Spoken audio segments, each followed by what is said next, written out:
Mr. Speaker, Sir, you have been pleased to say many generous things about the members of this house and, to my great embarrassment, about me. Stop. I should like to offer you my grateful thanks, and I am sure I speak on behalf of the house also when I offer you their thanks for your kind words. Stop. It is befitting that on this occasion, when this parliament stands at the edge of its own dissolution, there should be some valedictory references to our past. Stop.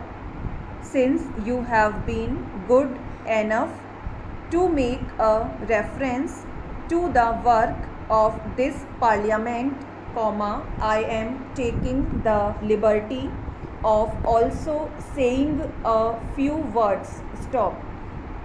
We have gone through, during these 5 years, a tremendous amount of work, and, as you have said, the speeches have covered I do not know how many millions of pages. Questions have also been asked, and altogether, a vast quantity of paper has been consumed. Stop. Yet, the historian of the future will probably not pay too much attention to the number of speeches or the hours which the speeches have been taken, or to the number of questions, but rather to the deeper things that go towards the making of a nation. Stop.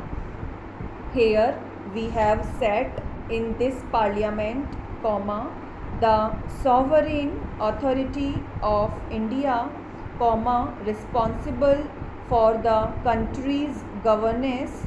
Stop. Surely, there can be no higher responsibility or greater privilege than to be a member of this sovereign body, which is responsible for the fare of the vast number of human beings who live in this country. Stop. All of us, if not always, at any rate from time to time, must have felt this high sense of responsibility and destiny to which we had been called. Stop. Whether we were worthy of it or not is another matter. Stop. During these 5 years, we have not only functioned on the edge of history, but sometimes plunged into the processes of making history. Stop. We have lived here, as indeed people have lived all over the world, at a moment of greater change and transition, of fast upsets and revolutionary processes. Stop. Not only have we been part of that world drama, but we have had our own drama also. Stop.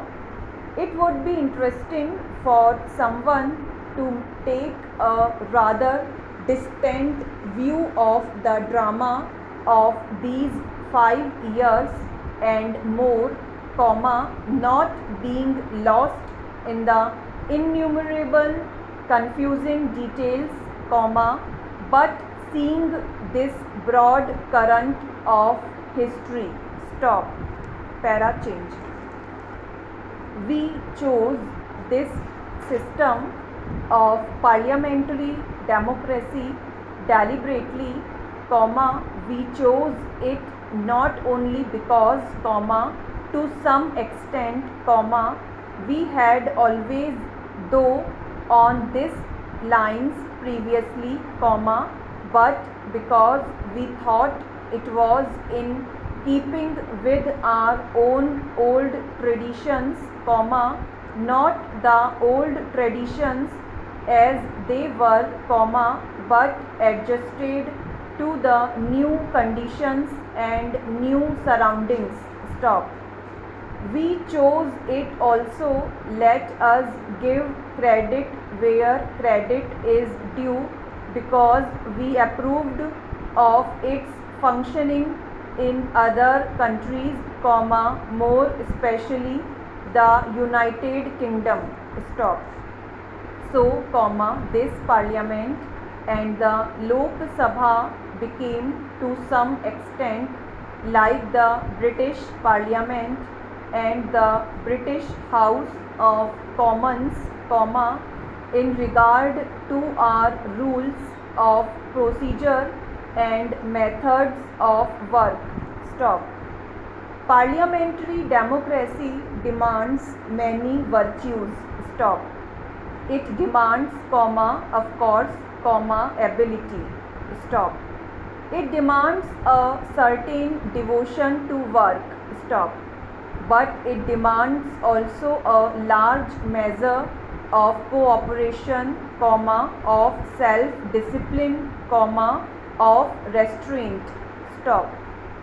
It is obvious that a house like this cannot perform any functions without a spirit of cooperation, without a large measure of restraint and self-discipline in each group. Stop. Parliamentary democracy is not something which can be created in a country by some magic wand. Stop. We know very well that there are not many countries in the world where it functions successfully. Stop. I think it may be said without any partiality that it has functioned with a very large measure of success in this country. Stop. Why? Question mark. No, so much because we, the members of this house, are exemplars of wisdom, but, I think, because of the background in our country, and because our people have the spirit of democracy in them. Stop. We have to remember that parliamentary democracy means, more so in this time of change and ferment than in ordinary times. Stop. Even when the old order is good, it has to yield place to a new one, least one good custom should corrupt the world. Stop.